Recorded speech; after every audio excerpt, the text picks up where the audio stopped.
బేలమండల కేంద్రంలో భీమ్ ఆర్మీ సంవిధాన రక్షక దళ్ తెలంగాణ రాష్ట్ర ప్రెసిడెంట్ సంసాత్కర్ ప్రశాంత్ మీడియా సమావేశం నిర్వహించారు. ఈ సందర్భంగా ఆయన మాట్లాడుతూ గత కొన్ని రోజులుగా మండలంలోని కోగ్ధూరు గ్రామంలో దళితులపైన జరుగుతున్న దాడులపైన అధికారులు ఇటు ప్రజాప్రతినిధులు ఎందుకు నోరు మెదపడం లేదని ప్రశ్నించారు. గ్రామంలో నివసించే హక్కు తమకు ఉందని, దీనికి సంబంధించిన పూర్తి ఆధారాలు తమ దగ్గర ఉన్నాయన్నారు.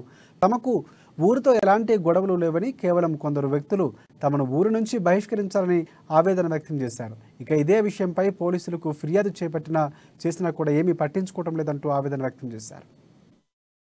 के भरोसे पर ही हम हमारे हक की लड़ाई लड़ेंगे। भीम आर्मी संविधान रक्षक दल के माध्यम से मैं प्रशांत निमसटकर तेलंगाना प्रेसिडेंट आगे चलकर अगर हमें न्याय नहीं मिला तो आने वाले 12 जून को मैं बेला मंडल के आम्बेडकर चौक में निराहार दीक्षा आमरण उपोषण के लिए बाबा साहब के बेटे बोल के हमारे को गर्व है। आज हमें न्याय नहीं मिल रहा, हम न्याय के लिए, हक के लिए जो हम हमारी लड़ाई लड़ना चाहते हैं, हमारी जो हक के लिए हम बात करना चाहते हैं, वो बात को